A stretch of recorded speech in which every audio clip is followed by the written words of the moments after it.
Sampurasun, selamat bertemu kembali dengan saya Ari Wisnu. Ki Sunda, basa teh ciciren bangsa. Disclaimer heulanya, ieu mah saukur curhatan kuring pribadi, hitung-hitung ngobrol jeung bulu tuur. Saena mugia katampi, awona mau ulah dipiturut. Geus aya kana ratusna teuing rebuna unggal dina pagelaranana, almarhum Kidalang Asep Sunandar Sunarya nyebutkeun kecap basa teh ciciren bangsa. Lamun leungit basana tangtu leungit bangsana. Kuring pribadi salaku urang Sunda ngahaturkeun rebu nuhun ka sang maestro pedalangan ieu anu teu kendat-kendat ngelingkeun ka sakabeh Ki Sunda umumna, khususna ka diri sim kuring pribadi. Sabenerna naon anu disebut basa teh? Numutkeun Kamus Bahasa Indonesia Bahasa Sunda terbitan Departemen Pendidikan dan Kebudayaan tahun 1883. Basa teh nyaeta sistem lambang suara artikulasi anu dihasilkeun ku alat-alat ucap anu sifatna sawenang-wenang jeung konvensional, nu dipake jadi alat komunikasi pikeun ngedalkeun perasaan jeung pikiran. Naha atuh kudu dielingkeun bae ngeunaan basa teh? Naha basa teh penting pikeun kahirupan? Apanan basa mah saukur alat komunikasi hungkul, nu penting pada ngarti weh.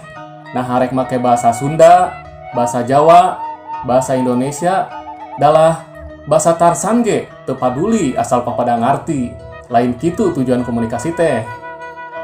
Dulur, singgetna mah pikiran siga di luhur teh memang teu salah. Urang analogikeun kana ngaran kuring pribadi. Ngaran kuring teh Ari Pratama Wisnu. Teu paduli batur rek ngageroan kuring make ngaran Ari, Pratama, atawa Wisnu. Sabodo teuing. Sabab tilu-tiluna oge ngaran kuring. Ngan ulah teh ngagero make ngaran sato da teu sopan eta mah. Tapi nu ilahar dipake sapopoe mah ngaran Ari.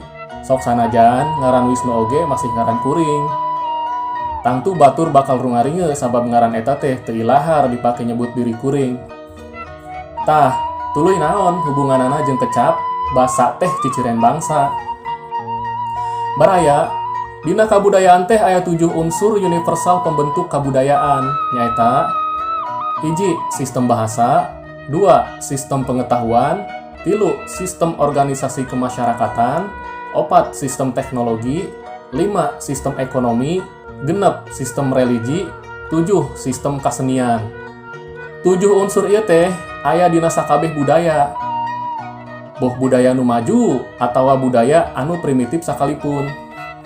Tah, 7 unsur ieu lamun dihijikeun bakal jadi hiji kabudayaan anu unik, mandiri, tegesna boga ciri khas sewang-sewangan anu tangtuna bakal ngabedakeun antara budaya hiji jeung budaya sejena.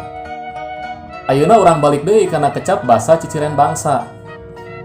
Basa teh kaasup kana salah sahiji unsur kabudayaan anu 7 teh.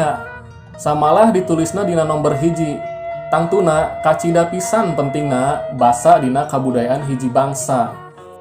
Sabab basa teh lir ibarat ruh atawa nyawa dina hiji bangsa. Kiwari kuring ngarasa prihatin. Lelumpangan ke pertokoan atawa balanja ka toko. Sok sumawona balanja ka pasar tradisional oge sing horeng basa anu digunakeun sapopoe teh geuning basa Indonesia. Cacak anu boga tokona, pagawena, oge kuring anu balanjana sarua bae papada urang Sunda keneh. Naha atuh di pasar jeung di pertokoan teh asa keur balanja di Batawi geuning. Kitu oge lamun kuring nitenan rumah tangga anyar, nyaeta keluarga muda, komunikasi sapopoe teh make basa Indonesia weh. Dalah ngajarkeun ka anakna oge basa Indonesia. Padahal indung bapana nini akina pituin Sunda. Lain nu kudu diajarkeun leuwih ti heula ka anak teh basa indung. Bahasa indung teh nyaeta basa Sunda. Basa Indonesia mah ulah waka teuing diajarkeun ti leuleutik. Hapunten ya hapunten. Lain rek ngapilainkeun kana basa Indonesia salaku basa nasional. Sabab bahasa Indonesia ge kacida pentingna dina pergaulan nasional. Ngan omat, urang kudu ngalestarikeun bahasa indung ke anak incu minangka jati diri urang. Minangka mempertahankan eksistensi diri salaku Ki Sunda, salaku wangsa Sunda. Sabab bahasa nasional mah loba mediana. Loba geuning barudak paling terbahasa Indonesia alatan mindeng lalajo televisi atawa lalajo YouTube. Sedangkan bahasa Sunda mah geus arang langka mediana. Lamun lain tina sungut indung bapana, barudak rek diajar bahasa Sunda ti saha. Sedangkan di sekolah minim pisan atuh jatah bikeun diajar bahasa Sunda teh. Teuing ngan sabaraha jam dina samingguna. Anu tangtuna masih kurang nyukupan karena kebutuhan barudak dina raraga diajar bahasa Sunda. Naon atuh sabenerna anu salah tina kaayaan ieu teh? Naha urang teh rek ngajadikeun anak urang jadi bangsa deungeun. Apanan luyu jeung keterangan oge yen budak mah lir ibarat kertas bodas. Rek dipulas beureum atawa hideung gumantung didikan indung bapana. Naha kiwari teh bahasa Sunda asa geus eueuh gentrana. Bahasa Sunda teh asa geus leungit ti lemburna sorangan. Asa leungit ti lemah caina sorangan. Bahasa Sunda asa jadi semah di imahna sorangan. Naha lembur urang masih rek disebut wilayah Sunda lamun sakabeh jalmana geus teu make bahasa Sunda. Loba contohna geuning di wilayah-wilayah tapal wates, wilayah perbatasan teh. Loba ngaran lembur mimitina tina kecapci. Apanan kecapci teh khas pisan bahasa Sunda eta teh. Tapi jelmana geus arang langka nu ngomong bahasa Sunda. Samalah di belah kulon mah tuh geuning di belah kulon. Bahasa Sunda teh disebut bahasa gunung. Sakitu asing pisan disebutna teh bahasa gunung, geus teu disebut bahasa Sunda deui, saking ku asingna. Padahal mah jelas-jelas wilayah eta teh baheula nama make bahasa Sunda. Sok komo lamun dipapaikeun sajarah mah masih kawangku kana wilayah kerajaan Sunda atawa nu kakoncara pajajaran teh. Tah, ngeunteung tina kajadian sarupa kitu, ti samet ayeuna hayu urang ajarkeun bahasa Sunda ke anak incu urang. Hayu urang gunakeun bahasa Sunda di imah urang, sing nyaah kana jati diri urang, sing nyaah katurunan urang, ulah nepi ka jati kasilih ku junti. Nu puguh mah anak incu urang teh pribumi urang Sunda kitu. Bisi disaha-saha ku batur sabab geus ilang jati dirina. Sabab batur geus teu apaleun anak incu urang teh urang Sunda. Da teu ngaromong bahasa Sunda. Baraya Sunda jeung bahasa Sunda teh geus aya leuwih ti 1000 taun. Sunda teh lain mucung hul kitu wae. Sunda teh lain kabawa palid ku ciki paribasana teh gitu. Sunda teh peradaban anu luhung, anu geus bisa ngigelan zaman mertahankeun eksistensina. Estu natrat dina sajarah ngaran Sunda teh geus kacatet. Aya ti barang tahun 668 Masehi nalika Maharaja Tarusbawa mindahkeun dayuh Tarumanagara ka Sundapura di Bekasi. Dalah meureun ngaran Sunda jeung bahasa Sunda teh leuwih kolot deui batang eta, sabab eta mah lamun urang nyoko kana bukti anu katulis.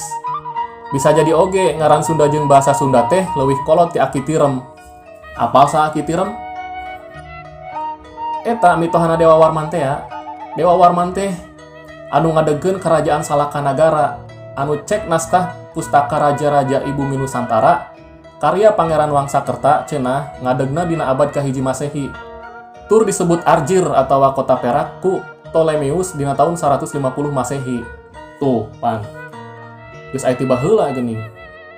Tah, diri kuring ayeuna seja umajak, umumna kasarerea atuh khususna ka diri kuring pribadi. Anu salila ieu poho, anu salila ieu teu paduli, anu salila ieu hare-hare we. Sing nyaah kana jati diri omat, sing nyaah kana jati diri. Sing nyaah kakaruhun jeung katurunan urang. Hayu urang pake jeung ajarkeun bahasa Sunda dina kahirupan sapopoe. Pun sapun tabepun rahayu.